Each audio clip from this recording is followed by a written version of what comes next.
Yes, thank you for that introduction. My name's Andrea. I'm a doctor of psychology. I'm a postdoc in therapy. I specialize in treating bipolar disorder. So I've turned my own mess into what I hope is my message and giving back to my community.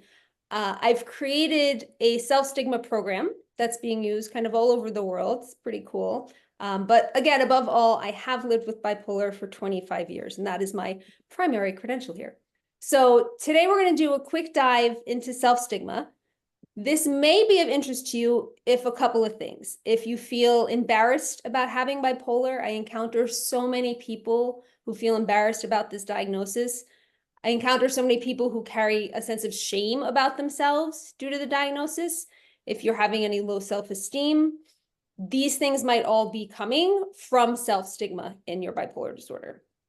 So before I even get to self-stigma, what is stigma? This is like a super buzzword we hear all the time these days, right?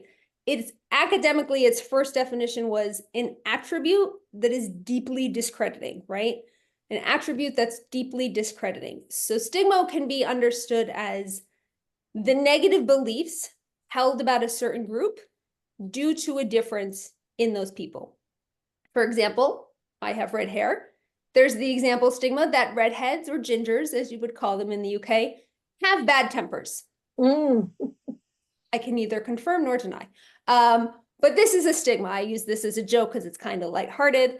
But stigma is, in fact, inherently negative, right? So again, I joke about redheads, but think about the stigmas that you do hear that are more serious and more detrimental about mental health, about other identities, racial identities, ethnic identities, religious identities, gender identities. I don't really want to give those any airtime, but if you think about the negative beliefs you hear about certain groups of people who are different, those are stigmas.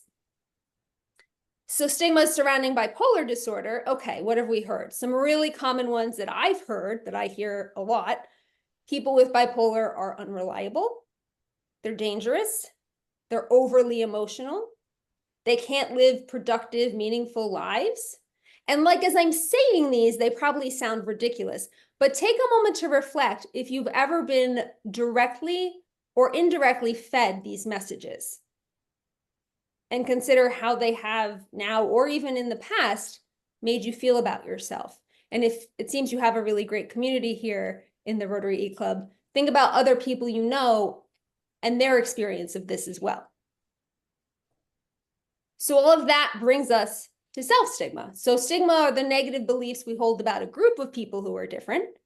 Self-stigma are the negative beliefs we hold about ourselves because we are somehow different. In this case, we're different because we have bipolar, right? So the negative beliefs we hold about ourselves due to having bipolar. And there is a negative value judgment created in self-stigma.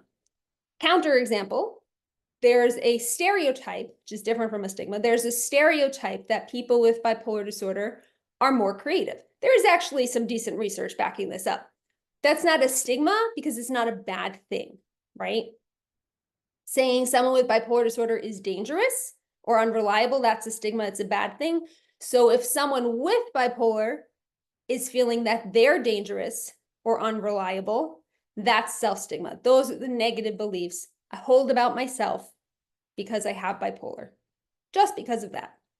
So how did we get here? How did we get from negative beliefs we hold about other people to negative beliefs we hold about ourselves? Well, there's two ways. The first way is the internalization process. So we hear these stigmas, not just hear them, but absorb them in the media. Think about how many times you turn on the television, you see a character who has bipolar, who's really kind of off the rails. They're not doing anything responsible. They're making a mess of everything. That's a message that you're taking in about what it's like to have bipolar, right? So we absorb these messages from the public, from other people's opinions, from the media, what other people say. We absorb them and we start to agree with them. We start to think, wow, okay, that must be me. I have bipolar. Maybe I'm like that too. It's kind of like toxic fumes, right? You don't even realize you're breathing them in, but you are, and they're doing some damage. So we're aware of these public stigmas. We tend to agree with them and apply them to ourselves. And then we get this sort of degradation of our sense of self as we incorporate these negative beliefs into our own sense of self. That's the first way, is the internalization progress, being aware and applying it to ourselves. The second way is the distortion process. That's twice now. The distortion process. And that is when you actually have a negative experience due to bipolar. And let's be honest, there are lots of those. So you have a negative experience and you distort its importance. You distort its overall meaning in your life. You reappraise it in a way that's not accurate. And then you end up feeling bad about yourself. Let me demonstrate this with an example. I used to be a teacher. I really struggled to be a teacher, partly because I could not be someplace at 7 o'clock in the morning with bipolar. That was not in my capacity to do that. And so I had to quit this career. I had to totally walk away from this career I had trained for. That was a real struggle, right? That was kind of devastating. But I started to believe about myself that I was just useless in the workplace, right? Across the board, couldn't be of use in the workplace, had nothing to contribute to the world. But it turns out now I actually have a meaningful career. I wasn't useless in the workplace. I had just taken my one experience of struggling in the workplace and blown it out of proportion to say I'm useless in the workplace. That negative belief about myself, I'm useless in the workplace because of my bipolar, that's a self-stigmatizing belief. I had distorted my real experience into something really negative and kind of all-encompassing, right? Another example that I hear a lot from people is that they'll never amount to anything. I'll never amount to anything because of my bipolar. This again is distorted. It's probably true you had some struggles in any one area of life, but it's certainly not true that someone will never amount to anything, right? So when we get this distortion process, I really ask people to hold themselves in compassion for the struggles they've had and not to let them take over and kind of get blown out of proportion. I want to just show you a quick slide on that. Share. I've only got a couple of slides, don't worry. Not academic. So we've got these two processes of how self-stigma forms. The internalization of public stigma, where we become aware, turn it on ourselves, and incorporate it into our beliefs. And we've got the second, the distortion, where we have very real struggles, but we distort and exaggerate them, overemphasize their importance, and then incorporate them into our core beliefs about ourselves. So those are the two ways. So now you've got a really good background on what self-stigma is and where it comes from. That said, what's it matter? Why am I rambling on about self-stigma? Well, there's a lot of negative outcomes that can come from self-stigma. So many. Research has shown a lot of these. Low self-esteem, someone feeling flawed, defective, I'm not good enough, this pervasive sense of shame, lower quality of life, worse functioning, worse depressive symptoms. So in a condition where depressive symptoms are part of the problem, part of the manifestation of the condition, if you feel bad about the condition, you actually have worse symptoms of the condition. Like that's a terrible loop to be caught in, right? People who are experiencing self-stigma are less likely to seek help. They have worse mental and physical health because they're less likely to seek help at all. They withdraw socially. They have poorer coping skills. They have a less sense of well-being, and they even have increased suicidal ideation. So this is really, in the community as a whole, is really a very serious problem. I want to show you one more slide for this. Just a little infographic to remind you some of the really detrimental outcomes of self-stigma.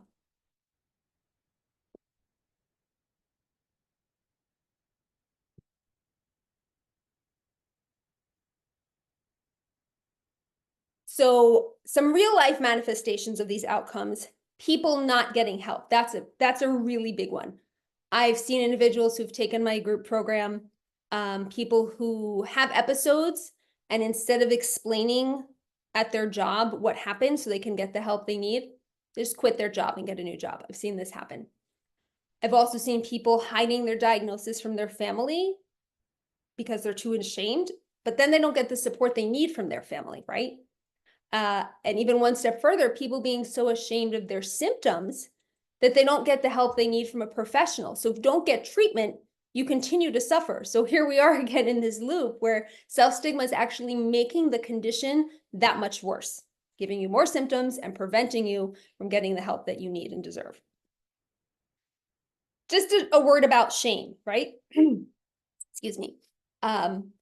Shame is not the same as guilt, right? Probably all aware of this. Guilt is feeling bad for something you've done, and it helps you learn and change your behavior. So let's say I cheat on a test at school, and I feel bad about that, so I decide not to cheat on any more tests. That's guilt. That's adaptive. That's helpful, right? How I feel about something in the past has informed what I do in the future. Shame, which you see a lot in self-stigma, involves a value judgment on the core of who you are. It's unpleasant, it's damaging. Guilt is I feel bad. Shame is I am bad. And we really want to tackle shame as much as possible. And one way to do that is by tackling self-stigma. Okay, so that's the background. So what can we then do about shame and self-stigma? Like I said, having bipolar, I think you'll probably agree, is already hard enough. Do we really need to make it more difficult by adding shame and self-stigma and embarrassment and all those feelings of self-loathing to the mix?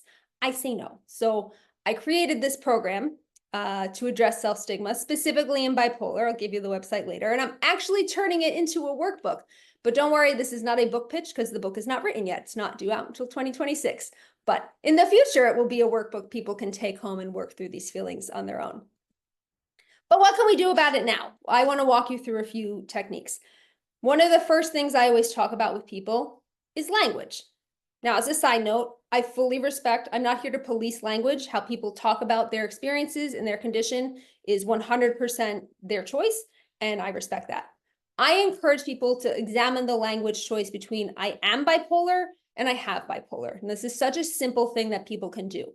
A lot of people will default to saying I am bipolar. However, you would not say I am cancer.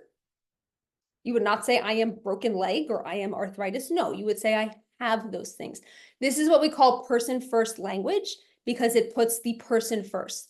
Bipolar is not you, it's just something you have. And if you change how you talk about it, you change the wording, it takes the power away from the condition and it focuses on who you are, which can be a really powerful change.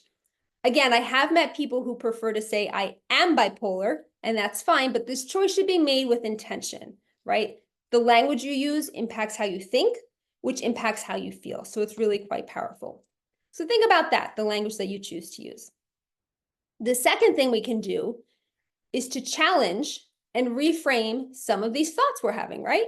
So if you've ever been through any sort of CBT type therapy, feelings interplay with thoughts, right? Feelings come from thoughts and appraisals of the world. So how we appraise the world, how we interpret the world will determine our feelings about a situation. So if you're experiencing feelings of shame, I'd say examine your thoughts. What are you thinking right now that is driving those feelings of shame? So if you're feeling bad about yourself particularly, you may be having a self-stigmatizing thought. So let's identify it. And once we identify it, we can look for some thought errors. So let's look first at some example self-stigmatizing thoughts. Like we said, I'm unreliable. I can't handle anything.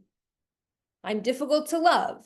I will never get better. These are ones that I've heard over and over again from participants, from clients, right? So looking at those, we can look for some thought errors, right? So some thought errors, one example is what we call catastrophizing. That's making the biggest, worst presumption possible out of one situation. So for example, if I say, because I have bipolar, no one will ever love me and I'm going to die alone. That's catastrophizing. We've gone from I have bipolar to no one will love me to I'm going to die alone. That's going straight to the worst situation possible, right? That's a thought error. That's not true. And it's definitely not helpful to think that way. Another thought error that people can be on the lookout for is mind reading, which is thinking that you know what other people are thinking. So if you say, everyone thinks I'm a burden, that's mind reading. That's the thought error of mind reading because you don't know what other people are thinking. Maybe some people think you're a burden. Maybe some people don't. Maybe some people don't have an opinion, right? But you are mind reading and that thought error is probably making you feel bad. Two more thought errors. Fortune telling, which is when you think you know the future. If anybody here can actually tell the future, please message me offline. I have some serious questions for you. But saying things like, I won't ever get any better, that's fortune telling. You don't know what the future holds, right? You might have reason to think you'll struggle again, but that's not the same as saying I won't get better. And if you're thinking, I'm never going to get better, I'm never going to get better, you're going to feel terrible about yourself and your life. The last thought error that I'll cover is black and white thinking, which is just what it sounds like, seeing things without the shades of gray, saying things like, I can never be counted on. Okay, maybe you had some situations where you weren't able to fulfill a commitment because of your bipolar, but exaggerating that into black and white thinking and saying, I can never be counted on, that's, again, not true, and it's not helpful, and it's going to make you feel bad. So having this awareness of whether or not your thoughts are true, accurate, helpful, can be very helpful in dismantling self-stigma and shame. Are you focusing too much on one bad experience and negating the positive? Are you overgeneralizing? These are all things to look at. So once we've got these thoughts and we can see the thought error, we can reframe them because, again, what you think is going to impact how you feel about yourself. When we reframe thoughts, we want to look at being more true and more helpful.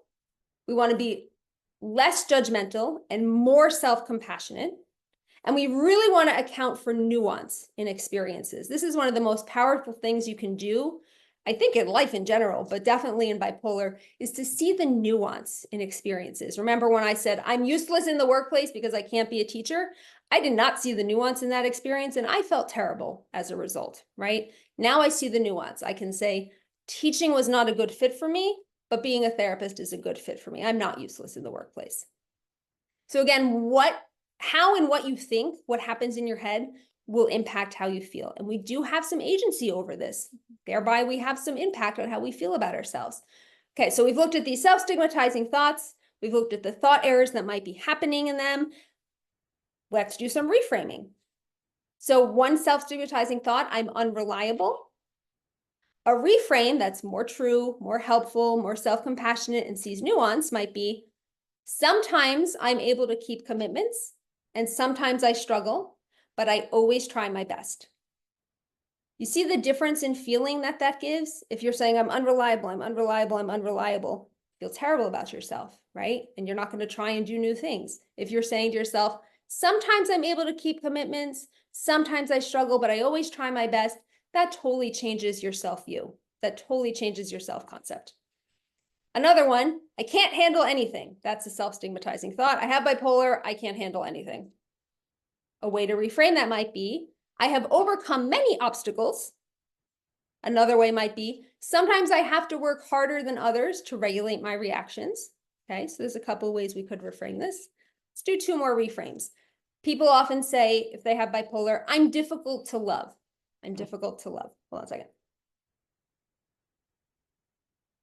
A nice reframe for that might be, I have strengths and weaknesses just like anyone else, and I am worthy of love the way I am.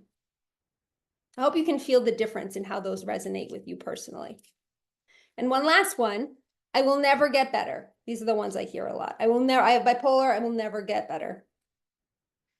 And a reframe might be, I may have long-term struggles, but things are always changing. I don't know the future. So one more slide where we see a couple of these in writing that I think might help. Oh, this is a great quote that one of my participants said. Living with self-stigma is like driving with the brake on. It makes everything harder.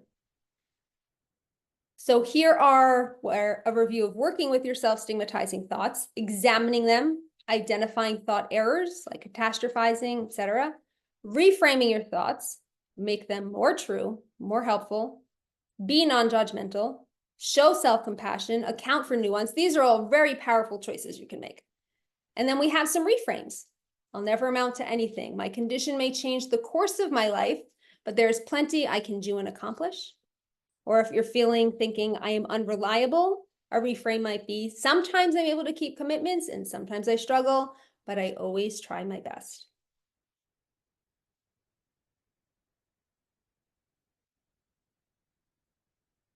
So again, if you're feeling bad, think about whether you're having a self-stigmatizing thought. If you can change the thought, you can impact the feeling. One thing that can also be problematic if you're experiencing self-stigma is disclosure, right? That's sharing about your bipolar. And there are a few things I want you to consider with that. The struggle with disclosure and sharing, that is both an outcome of and a contributor to stigma, right? If there were no stigma, if there were no negative beliefs about people with bipolar, if there were no negative beliefs about ourselves with bipolar, we'd probably go around talking about bipolar like as arthritis. Oh yeah, it's my arthritis medication. Oh yeah, that bothers my arthritis. I don't want to do that. But we don't, because there's so much stigma around bipolar and there's not around arthritis, right? If you're thinking about talking about your bipolar disorder, there are 3 key questions I want you to consider. If you want to talk about it, with whom you want to talk about it, and what you want to say about it. So the first one, if. Disclosure, sharing with someone, should always serve you. What do you stand to gain? If you feel pressured into sharing or you feel obligated to share, that might not be the right situation for you. If you're considering it, think about what you stand to gain. Weigh the pros and the cons, and know that not all pros and cons are weighted equally, right? So the ability to receive accommodation might be a really heavy pro, and the con of, your snarky coworker or your snarky daughter finding out or something, that might be a less heavily weighted con. So not all pros and cons are weighted equally. With whom to share is the second question. So there are certain characteristics of people that I think in general just mean they're probably better recipients of this information and more deserving of hearing our stories. If people are understanding and kind and non-judgmental, right? The opposite would be if people are racist, they're mean, they're hurtful, things like that. You get a good gut feeling about who a person is and whether or not they deserve to hear your story. And the last one is what to share. So every disclosure is different, right? There's what I call a disclosure spectrum. Not everyone will be suited to hear the same version of your story of what you want to tell. You might tell one person, I have a mental health condition, but not say what it is. You might tell someone, I have a mood disorder, but not say that it's bipolar. You might tell someone you have bipolar, but not tell them any of your experiences. You might tell someone some of your experiences, but not other experiences. So there's a whole spectrum here of what you can share with people. And it's always your choice and it's always in your control. One more slide on that. So talking about bipolar disclosure, remember there's the spectrum. Think about if, with whom, and what, and how to share. How to share if you want to share in person, if you want to share by email, whatever it is. But when you're sharing, remember, you want to educate the person. You want to craft your story because it is your story and that's very dear to you. Craft it carefully and craft it in advance. Know your highlights, what you want to talk about, and your limits, what you don't want to talk about. And most importantly, highlight hope and resilience, because look at all of us. We are living testimonies to lives that are meaningful and well-lived with bipolar, and people don't often know that's possible. So it's really important to highlight hope and resilience when you share your story with people.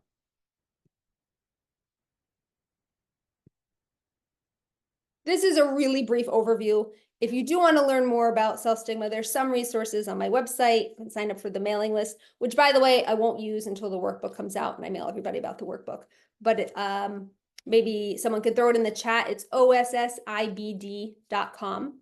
And yeah, so we've talked about ways to overcome self-stigma.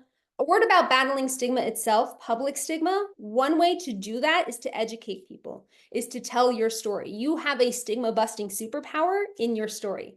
So when you share with someone, you're an example of what bipolar really is, right? So if you're comfortable, be open about your diagnosis so people can learn the truth. Every person you talk to, you become a new data point for them as to what bipolar actually looks like and how it actually works. So whether that's formally or informally, that's something you can do to dispel stigma. And by battling public stigma, you ultimately reduce it and thereby reduce how much self-stigma you and the rest of the community suffers from. So lastly, I am very clearly not here to whitewash and tell you, hey, it's great to have bipolar. I think we all know that's not true. The struggle is real, but if you are living with this condition, I just hope you can take a couple of moments to be proud of yourself, who you are, how far you've come, everything you've managed to accomplish in your life. even with this condition. And just remember that you are so much more than this diagnosis. So thank you.